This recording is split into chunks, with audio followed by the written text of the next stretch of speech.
Welcome back. So slavery is in the news again. That's not something I'd expected to cover when the week began, and yet here we are. It started when Jillian Michaels, a MAGA influencer and former coach on The Biggest Loser, went on CNN and said this. You cannot tie imperialism and racism and slavery to just one race, which is pretty much what every single exhibit does. But let's talk about the fact that when you can't tie slavery. Let's talk about the fact. Slavery in America was. Do you realize that only less than 2% of white Americans own slaves? Donald Trump followed with a post on Truth Social decrying woke museums. He wrote the Smithsonian is out of control, where everything discussed is how terrible our country is and how bad slavery was. He's now ordered review of all exhibits. To try and make sense of what is happening, I spoke to historian and author Marvin Dunn, and I began by asking for his reaction to the president's comments. This president said and done many things that offend me. This one hurt. This one hurt because it says we don't care about the suffering you people went through. We don't want to hear about the bad parts of your experience as a people. And that's hurtful. It may be intentionally hurtful, but I think many Black people will respond the same way as I do. They're going to have a white person or white people go through a Black museum and decide what stays and what goes. That's ludicrous. What will they do with the Native American Museum? Decide what comes and goes, what goes out of that museum as well.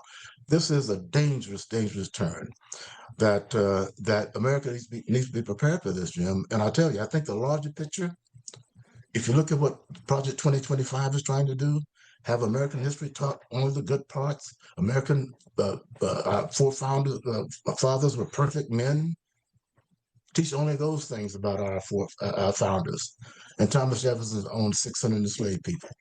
So it's an attempt to wash out American history, take out all of the uncomfortable parts, and excuse historical pain that cannot be excused. It's a moral injustice of what we see happening with this president. We've seen this here in Florida. We witnessed this, with the teaching and the issues surrounding the AP courses, the advanced placement courses for high school students, and the effort to try to, this attack on woke, whatever that means now. Ron DeSantis made this an integral part of his campaign going forward when he ran for president, and just this idea that this resonates somehow, and it can be used to sort of create this feeling of like whites have it bad because of the attempt to rectify the sins of the past. When in fact, white society improved and became enriched because of slavery. I don't want to go into all that. I think we know that enslaved people paid a great deal of the price of the growth of this country. But what worries me is the attempt to make America something that it was not. And listen, I agree with the president about one thing. This is a great country. I love my country. But you can't just dismiss those things that were bad and only look at what was good. But that's where this administration, that's where this historical moment is. With Project 2025, infiltrating education. If you look at an 8th grade history book in Florida schools today, they are absolutely an embarrassment. They are. I'm writing a history book for middle school kids on Black Florida history because of the way Florida textbooks today reflect the American history in the way that the right wing wants it reflected. So it's unfair to the students. They're not learning their real history.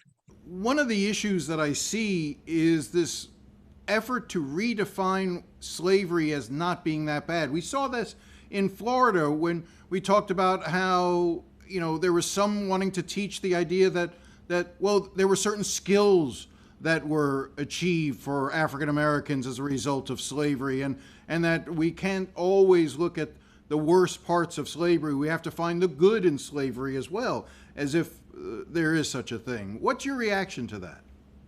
There was no good in slavery. If you ran away, they cut your foot off. A white man could sleep with your wife anytime he chose to do so. They could sell your children. You never see them again. So it wasn't so bad. It was terrible. And it was absolutely inhumane what happened in slavery. So when people try to say it wasn't so bad and all white folks didn't own slaves and what have you, white America benefited from slavery. And to try to minimize the damage that had on Black people is an injustice of the first order.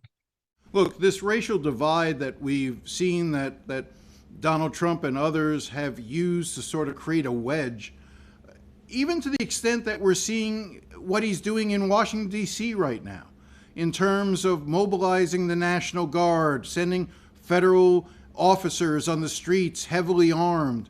Black cities into cities led by black politicians. That was my point.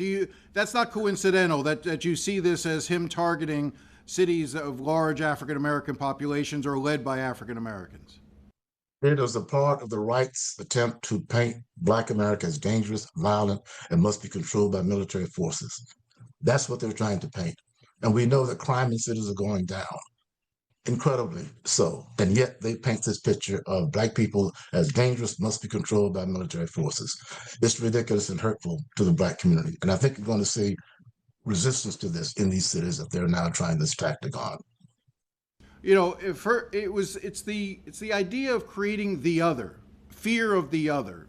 It was undocumented folks, illegal immigrants into this country, creating a fear surrounding them. They're all part of a gang. They're all dangerous. They're all out to hurt people, to steal from people. Now it's targeting inner cities, and going after that population. This is not, it seems to me as a country, we're becoming more fractured, and those fault lines are being used to try to create something that isn't really there. But Jim, that's what the Nazis did. That's what they did with the Jews. They were the other. They were the downfall of the society. Blame them. And then society turns on those others that need to be kicked out because they're bringing down the society. That's a overused tactic that the right has used going back even before Hitler. So this is not new, this targeting of someone as being the other. Now it's immigrants. They're so violent, so dangerous, so threatful to American society, we can put them in cages in the alligator Alcatraz and basically forget about them. Once you define people as outside of society, then you can really do almost anything to them. You're still teaching history, not formally in classrooms, but you're doing a series of lectures around what you call a teaching tree at FIU, at FAMU. You're looking to do it at New College. Explain to me what this is and what the purpose of it is. Well, Jim, the idea of teaching around a tree comes to us from Africa. In Africa, elders sat around the tree and passed on their history. That came to us through slavery. That was a part of African culture. And in Black America, every Black American city I know of has a tree, or even more than one tree, where Black men tend to come together and teach and have fun and what have you. And my sense was that at FIU now, especially in this historical moment where our history is being suppressed on the campus, that there should be a tree, a place where our history can be taught without being filtered by anybody else. And I did that without asking permission, Jim. I'm not asking FIU for permission to teach my history. It's a public university, public land. So we started teaching, I started teaching, and people started coming. And from time to time, we will have those lectures and those events under that tree. And we're going to spread that concept to other cities, other universities as well, starting with New College in a few months and FSU and others. We need to have that teaching option available to students and faculty who want to come and listen to a free discussion about our history. Give me a sense for what your last one was. And I know you were mentioning to me that there could be one coming up where you also bring the Miccosukee in and talk about some of the shared history there. I want to bring in young people from the Miccosukee tribe and young people from Black and white and Hispanic Miami to come together under that tree to talk about our shared history. We don't know anything about the Miccosukee. I don't really know very much about them. We need to bring our young people together in an environment that's safe and have them discuss our common goals and aspirations. So I'm talking with elders at the Miccosukee tribe to ask if we can move ahead with having this kind of conversation with our young people.